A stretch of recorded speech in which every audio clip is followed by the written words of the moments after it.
¿Cómo están? Bien, gracias. Primero que todo, agradecerles por su asistencia. Siempre nos reunimos los jueves. Esta semana hicimos una excepción por la agenda de Natán, a quien pido un fuerte aplauso a grandes. No ha hablado ni siquiera. Como siempre, muchas caras conocidas. Ellos saben quiénes son los que nos acompañan sin falta semana tras semana. A ellos muchísimas gracias. A las personas nuevas que estamos apenas conociendo, personas nuevas que es la primera vez que vienen a Sector TIC, bienvenidos siempre, esta es su casa. Rápidamente les cuento, Sector TIC tiene un objetivo que es ayudarle a las empresas a conseguir talento humano en tecnología. Nosotros formamos a las personas para que aprendan a programar, para que cambien su futuro, y eso lo podemos y lo queremos llevar siempre a los emprendimientos. Estamos convencidos de que no todos los emprendimientos son digitales, pero sí todos los emprendimientos pueden usar la tecnología para potenciar y seguir adelante y llegar a otro nivel. Este espacio del emprendedor más grande del mundo convoca semana a semana a este gran auditorio y siempre traemos un emprendedor, un empresario, básicamente a que inspire a las personas, y la idea siempre es entender que sí se puede. Las personas nosotros tratamos de traerlas antes de que sean más ricas y más famosas, para que ustedes tengan pues el placer de conocer no solo a la persona, sino la historia que hay detrás de esa persona. Rápidamente les cuento, el emprendedor más grande del mundo es un espacio que ha sido creado con el ánimo de compartir experiencias, éxitos y fracasos de emprendedores para que motiven a los asistentes a seguir el camino del emprendimiento como una opción de vida. Los emprendimientos tendrán visibilidad durante esta actividad, pero nos enfocaremos en resaltar a la persona y conocer el camino que ha transcurrido para tener el negocio que hoy en día lidera. No es un evento comercial ni de promoción de marca, es un evento para resaltar a la persona emprendedora y a su vez inspirar pues, a cada uno de ustedes. Contamos con la presencia de Natán Burstein. Voy a leer rápidamente lo siguiente. El 1 de diciembre de 1987, Jonathan Burstein, a la edad de 28 años, decidió comprar una fábrica de manufacturas de cuero que se encontraba en quiebra. Con la ilusión de constituir su propia empresa y con la intención de tener una marca global que aportara al desarrollo del país, nace Nalsani S.A. Su historia como emprendedor, innovador y visionario lo ha llevado a consolidar hoy una marca con más de 510 puntos de venta en 35 países, empleando cerca de 10.000 personas alrededor del mundo. Entre sus reconocimientos está el Premio Emprendedor del Año en categoría Máster 2011-2012, otorgado por Ernst & Young, representando a Colombia entre 51 países del mundo. Asimismo fue seleccionado en 2013 por la revista América Economía como empresario destacado de Colombia, galardón entregado a 11 líderes de la región. En 2014 la revista Portafolio le dedicó portada y artículo central por su gestión al frente de esta multilatina, considerada hoy sinónimo de Colombia en el exterior.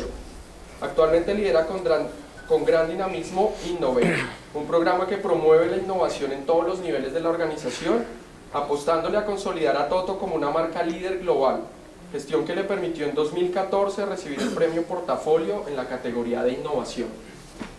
Y nos acompaña también Karen Suárez. Karen Suárez tiene 20 años, es locutora, es estudiante de administración de empresas.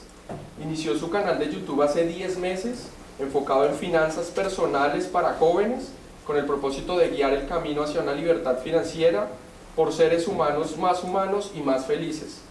Karen actualmente tiene más de 600 seguidores en Facebook y en Twitter, y sus, digamos, pues enseñanzas las han visto más de 16.000 veces en YouTube.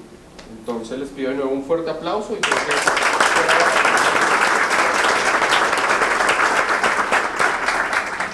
Bien, buenas noches para todos nuevamente.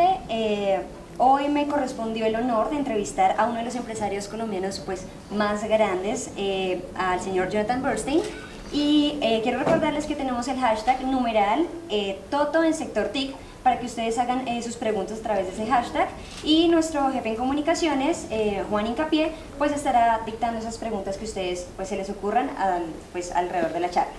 Entonces, bueno, nos vamos con la primera pregunta. Cuéntenos la historia de sus inicios como emprendedor. Bueno, primero que todo, buenas noches a todos. Muchísimas gracias por venir a escuchar esta historia. Y realmente, después de, me imagino que tenemos, no sé, una hora y cuarto. Está perfecto. Si lo es que, una hora y cuarto, no hay problema. por eso, 1 hora y media. Bueno, está bien. Lo que nos dé el tiempo, yo no tengo ningún afán. Pero simplemente espero que hoy que terminemos la charla y este rato ameno de echarles el cuentico sobre mi vida y sobre mi vida laboral y sobre Toto, que algo les quede. Y si algo les queda, que les pueda servir en el futuro, pues ese es el premio que mejor me pueden dar a mí en mi saber que algo aprendieron, que alguna experiencia les sirvió. Y bueno, para empezar a contar un poquito la historia de emprendimiento mía, ayer tuve, precisamente de la Universidad de los Andes, me pidieron el favor que quieren estudiar el caso como empresa de familia. Entonces me contactó un equipo que está haciendo un estudio con otras 40 universidades del mundo a través de una metodología, porque quieren entender qué pasa donde hay empresas de familia que van entregándose generación tras generación y qué ha pasado. Entonces, pues llegaron ayer a entrevistarme, a la primera entrevista del proceso, y me dijeron, bueno, Natán, échenos un poquito el cuento de cómo inició usted. Entonces yo empecé contándoles, por supuesto, de dónde provengo. Y yo vengo de una familia de padres inmigrantes judíos, que mi papá llegó de Europa empezando antes de la Segunda Guerra Mundial, empezando. Mi mamá sí llegó mucho más joven, después de la Primera Guerra Mundial. Ella venía de Rumania, mi papá de Polonia, y es la historia de inmigrantes, gente que llega a un país sin idioma, sin conocer. Estamos hablando ya hace más de 70 y tantos años, casi 80 años, mi mamá casi 90 años, y hay que imaginarnos y echar la película para atrás y decir cómo era el mundo hace 90 años. No era ponga hashtag y Twitter a ver qué es. Cero comunicaciones, no sabían a dónde llegaban. Una carta se demoraba 1 mes o 2 meses en llegar de un lado al otro porque iba usualmente vía barco, ¿no? Entonces, hay que pensar qué pasaba en esos momentos. Al contar un poquito la historia de mi padre, nosotros somos 5 hermanos. Yo soy el menor de 5 hermanos. Mi hermano mayor tiene, y todos hombres, 72 años ya tiene mi hermano Alberto, y yo tengo 55, nos llevamos 17 años, o sea, somos generaciones diferentes. Entonces el profesor de la universidad, porque él vino a entender cuál era la historia de Toto y la parte familiar, y por eso estoy empezando con eso, al final me dijo, óigame Natán, venga, usted no es primera generación, usted puede ser primera generación en el negocio, pero usted no es primera generación, usted realmente ya es segunda generación. Y estaba con mi hijo que acaba de entrar a la organización ya como segunda generación mía, pero tercera generación de la familia.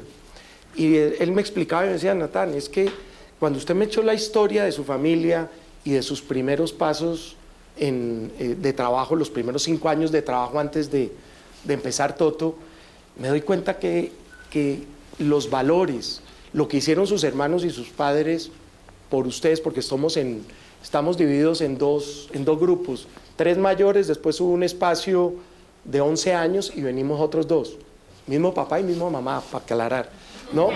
Entonces realmente mis 3 hermanos mayores fueron porque mi papá falleció cuando yo tenía 11 años, realmente tengo pocos recuerdos de él, diferente a los regaños, ¿no? Porque pues no me acuerdo de él en la parte de educación, solamente que no podíamos decir groserías y pasarnos una serie de valores importantes. Entonces lo que quiero comenzar con la pregunta que me hacía un poquitico, que cómo son los comienzos. Los comienzos empiezan realmente desde que nací, porque nací en una familia de emprendedores. Mi papá llegó y le tocó empezar a golpear puestas, a buscar trabajo y así hizo su vida. Mi papá no fue un gran... él fue una persona enferma porque muy joven tuvo un infarto. Estamos hablando cuando tenía alrededor de 40 años, en épocas que todavía no existía ni bypasses, ni nada de esas tecnologías hoy que existen. Entonces, quien le da un infarto es una persona enferma. Ya no le digan, no le cuenten, se pone nervioso, el estrés, eso mata y todas esas cosas. Y mis comienzos son trabajando en la familia. Yo trabajé con todos mis hermanos. Empecé a trabajar con uno, me pasé a trabajar con otro y me pasé a trabajar con otros dos. ¿Y por qué trabajé con todos? Porque todos, por enseñanza de mi padre, era vamos a ayudarle y nos ayudamos. Entonces, así como mi papá ayudó a mis hermanos mayores a que cogieran camino, mis hermanos mayores nos ayudaron a los dos menores a que por lo menos tuviéramos algún trabajo al empezar. Pero en todos los que trabajé anteriormente a estos, yo quería ser el gerente. Y después de 6 meses ya no me aguantaba que me dijeran qué tenía que hacer. Y más que no me aguantara, ese realmente no era el caso. Era un poquito más el poderme desarrollar, el poder desarrollarme y el poder volar. Y sentía indudablemente, con toda la razón, ellos tenían toda la razón, yo era un muchacho joven, sin experiencia, que no me dejaban volar a la altura que yo quería. Precisamente en el Emprendedor del Año, allá en Mónaco, hace un par de años, el que vino representando a Francia, un hombre extraordinario, pues, de esos que estaban hablando aquí, que tiene, su empresa es una empresa mundialmente conocida de esencias de perfume, para esencias de olores, que se usa para perfumes, jabones, lo que fuera, y tiene presencia indudablemente en Colombia, pero en 180 países más. Ya le preguntaron cuál es su frase que quiere compartir con todos, y él dijo: antes de ser viejo y sabio, hay que ser joven y estúpido, ¿sí? Y cuando uno es joven, uno cree que se las sabe todas, ¿no? Pero el ser estúpido cuando uno es joven es donde uno también aprende mucho. Entonces, al trabajar con mis hermanos, encontré y fui buscándome mi camino de querer empezar algo donde yo pudiera desarrollar una marca, que era mi sueño, porque lo aprendí con otro hermano trabajando. Aprendí el valor de tener una marca, ¿sí? Y quería desarrollarme un poco en ese momento. Yo soy ingeniero industrial javeriano y quería desarrollarme en un proyecto donde tuviera que ver con industria. Era mi gusto y sigue siendo. La industria le tengo el gusto a la parte industrial, que si estamos hablando hace 30, 35 años, la industria era la fortaleza en ese momento. Quien tuviera algo industrial, ese era lo que, porque en esa época todos los industriales salían afuera de Colombia, en general, los que estaban, por ejemplo, en el sector de la moda, como en el que yo estoy ahora, todo el mundo se iba para Europa o Estados Unidos y se traía una maleta llena de muestras. Y lo que siempre nos han dicho, que ya no es cierto, por supuesto, es que lo que se veía en Europa o en Estados Unidos o en Japón, aquí se demoraba 1 año en llegar. Entonces, el que tuviera la inteligencia y la capacidad de ir y comprar buenas muestras y de venir y reproducirlas, era. Entonces, en ese momento, lo que era esencia era tener una industria donde usted pudiera fabricar algo que usted pudiera copiar. Pero el elemento de emprendimiento es un elemento, para terminar y que sigan las preguntas, si no nos quedamos aquí. El término de emprendimiento viene de la familia, viene de haber visto, no tanto a mi padre como les dije, pero sí viendo a mis hermanos mayores a mi tío, cómo empezaron de la nada, generaron negocios e industrias ellos. De ahí viene la esencia, de pronto esa llama con la cual me he movido. Ok, listo. Siguiendo por esa línea, de esos inicios, digamos que ahorita, ¿qué sigue teniendo vigencia y que de alguna manera pues rija su emprendimiento actual? Todo, las enseñanzas? todas. El emprendimiento el emprendimiento sí se enseña y el emprendimiento es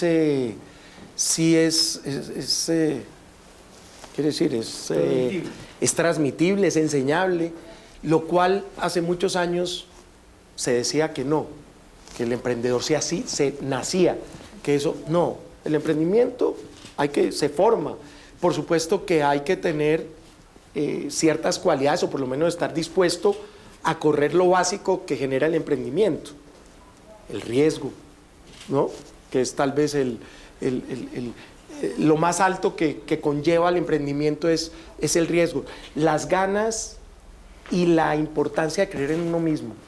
Creo que el emprendimiento, muchos de los fracasos se truncan en el momento que entra la duda de que lo que uno quiere hacer o está empezando a hacer, empiezan, porque uno se va a los famosos business plan, que creo que todos los hemos oído, y los business plan un poco de papel con números y pues el papel, como sabemos, le cabe todo.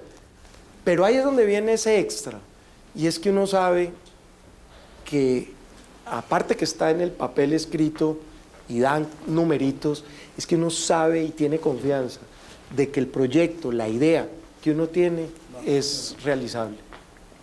Si tuviera que seleccionar una persona clave en su emprendimiento, ¿cuál sería?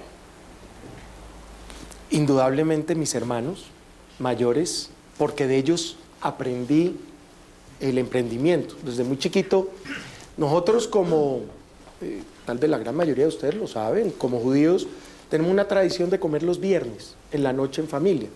¿Sí? El viernes, para nosotros, el día de descanso, no es el domingo, empieza el viernes en la noche, termina el sábado en la noche, porque nosotros religiosamente, en la parte religiosa, manejamos el calendario lunar, que empieza con la salida de la luna, la aparición de la primera estrella o no sé qué. Entonces, el viernes en la noche era un momento donde toda la familia se reunía, nos reuníamos, ¿y cuál era el tema de mis hermanos? Pues hablar de los negocios, de todos los problemas, de todas las cosas. Entonces, pues eso fue un disco que durante años y años y años se fue a... En esa época cuando uno empezaba a hablar de negocios, ¿no? Y uno veía al chino así, no le clavan a uno el iPad enfrente, ¿no? Chino, no moleste y póngase a ver el iPad, ¿no? No había televisión, muy poca televisión, ¿no? En esos momentos no es, si uno a las 8 de la noche no es que tenía uno 200 canales, sí, en ese momento estaba el canal 7 y el 9 si acaso, ¿no? De pronto solo había uno. Yo no me acuerdo en mi juventud haber crecido con la televisión. Muy raro veía televisión. Yo me acuerdo haber crecido, crecí en la calle, con los amigos y con los vecinos, jugando y haciendo. Entonces, eso fue de gran enseñanza. Hoy yo llego a estos mismos comidas de Shabbat, ¿cómo las llamamos? Shabbat es sábado en hebreo.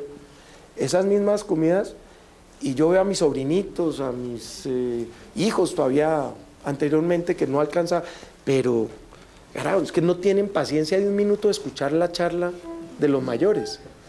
No tienen un minuto, por más de que uno les diga, siéntese, quédese. No, pues hay 200 canales, hay chats, hay tantas cosas que hoy suceden, ¿no? Que se están perdiendo y que ayudan a la experiencia del emprendimiento. Puntualmente, Toto, ¿cómo surgió esa idea de hacer Toto? A ver, Toto nace, como les dije y como lo comentó en la presentación, yo trabajaba con un par de hermanos donde teníamos, ellos tenían una empresa de distribución de computadores, Apple, IBM y Compaq en ese momento. Y yo estaba trabajando anteriormente con un tío. Y con el tío, mire cómo son las cosas en la vida. El tío tenía una fábrica de fantasías que la tenía medio abandonada. A él ya no quería trabajar mucho, se había dedicado mucho a la construcción y le había ido bien, pero la fábrica había sido su comienzo y lo que le había dado, y él la quería mantener. Entonces me dijo, Natán, venga y me ayuda, a ver si usted viene y le mete la ficha de esto y para este negocio. A los meses que empecé a trabajar me di cuenta que había la posibilidad indudablemente de parar el negocio. Le dije, tío, yo me quedo aquí con una sola condición, que yo sepa que en el futuro yo voy a ser el mayoritario de esta vaina. Porque si me voy a poner a clavarme aquí 24 horas a trabajar, ¿sí?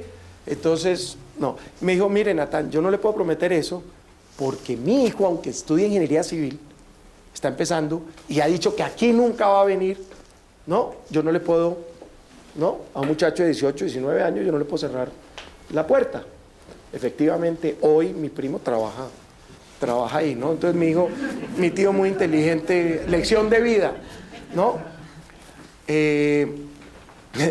Lección de vida que ayer, el mismo profesor de los Andes, cuando me dijo, ¿y sus hijos qué? Entonces le dije, bueno, mi hija mayor estudió administración, estudió emprendimiento en Babson, trabajó ya un par de años en la compañía y está terminando un MBA en Nueva York.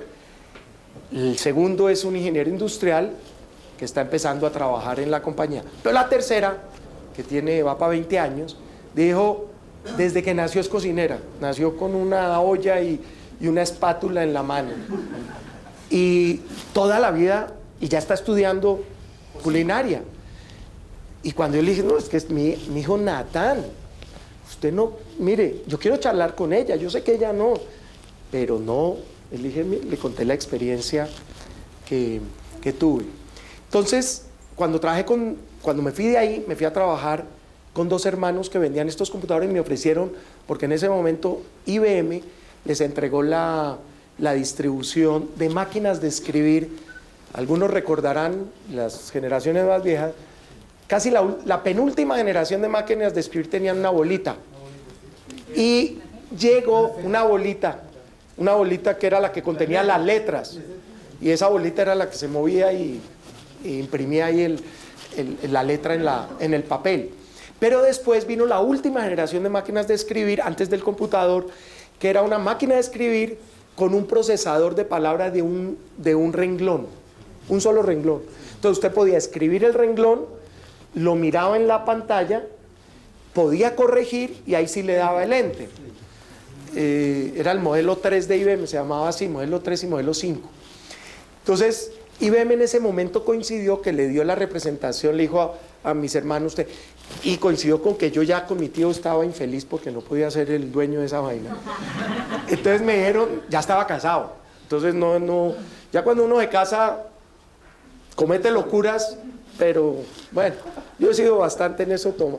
Pero en todo caso, yo estaba aburrido, entonces mis hermanos me dijeron, ¿por qué no se viene y usted se encarga de las máquinas de escribir?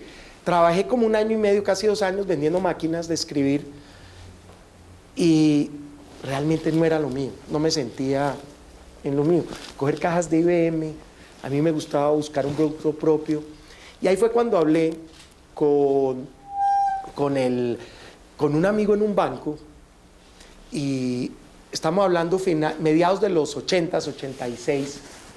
En Colombia en el 86 estábamos en una crisis financiera del Banco Nacional, una crisis donde hubo los autopréstamos, eso fue unos años después del Grupo Gran Colombiano, que también lo tuvo.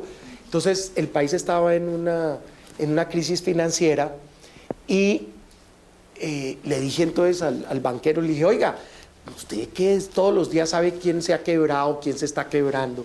¿No será que habrá por ahí una compañía para comprar? Y le conté y le dije que era lo que a mí. Me dijo, ¿sabe qué, Natán? Yo eso no sé, pero yo sé que hay personas especializadas en eso. A los meses me tocó un señor y me dijo, mire, yo vengo de parte del señor tal, del Banco Colpatria, que era el banco, y yo hago esto, ¿por qué no me echa el cuento de qué es lo que usted quiere? Entonces le eché el cuento y le dije, mire, me gusta la industria, me gustaría. A los meses apareció ese hombre y me dijo, Natán, le tengo lo que usted está buscando. Y le dije, ¿qué es eso? Me dijo, mire, es una fábrica de manufactura de cuero para exportación, maletines, bolsitos, cositas, todo en cuero, que está en ese momento, hoy es Ley 550, en ese momento se llamaba Concordato, está en Concordato, está parada, pero yo creo que hay una oportunidad. Entonces me fui con él, me llevó, me mostró, eso quedaba detrás del cementerio central, en el barrio, se llama el barrio Samper Mendoza, no, Samper Mendoza, en el barrio, una cuadra detrás, la calle 23 con la calle 22, con la calle 23 con carrera 22, ya se puede, eso es una bodega, si esa bodega en ese momento tenía 100 años, ¿no? Llena de telarañas, pero había un grupo de personas, unas 30 personas, estaban esperando que se pudiera vender la maquinaria que había para poderles pagar su liquidación. El agente concordatario, si los aburro me dicen y cambiamos el tema. ¿Cómo se llamaba? Bonreal, se llamaba Bonreal Limitada. El agente concordatario, el que puso la superintendencia de sociedades a manejar el concordato, era Luis Carlos Pineda, me acuerdo el nombre perfecto. Él le agarró tanto cariño a estos 30 trabajadores, les vio tanto la necesidad. En esos últimos años donde ellos estaban en esos problemas financieros, el dueño mayoritario de esta fábrica era un gringo, que vino con los cuerpos de paz 20 años antes, o sea, hace 50 años, y a él lo mandaron por allá a un pueblo en Santander, y allá había una curtiembre de esas muy rudimentarias, y le gustó el cuero y se enamoró del cuero y empezó a hacer productos de cuero, y ese gringo empezó y generó una marca y empezó a exportar artículos de cuero y le iba muy bien. En ese momento esa marca le vendía o le alcanzaba a vender fácil a unos 25 países en el mundo, desde Emiratos hasta Taiwán, Hong Kong en ese momento que era independiente, indudablemente Estados Unidos, en Europa vendía por lo menos a 10 países de Europa y fue increíble. Pero el hombre se quebró porque era un gran creativo, pero un muy mal administrador, que eso es bastante, esa fórmula a veces es porque no medía y no controlaba sus gastos. Entonces, ¿qué feria para ir a vender por allá en Noruega? Pues coja avión, se echaba la maleta con las muestras y se iba para Noruega, no importando si había plata para pagar el pasaje o no había plata para pagar el pasaje. En todo caso, hablé con el gringo y el gringo me dijo lo siguiente, me dijo, Natán, si usted es capaz de poner a funcionar esto, yo tengo pedido. Lo que pasa es que el gringo era socio, así sea en pequeña, de una fábrica, se había hecho socio de una fábrica en Medellín, que en los años mozos de ellos, la producción que él hacía en Bogotá no era suficiente, se asoció con una familia Uribe en Medellín, gente de cueros, y montaron otra fábrica, también de lo mismo, de manufactura. Pero esa fábrica sí estaba manejada por los Uribe, estaba bien manejadita y no se habían quebrado. Entonces, yo le dije, si usted me da, y muy inteligentemente mi hermano mayor, Alberto, me dijo, Natán, déjeme y miramos esto.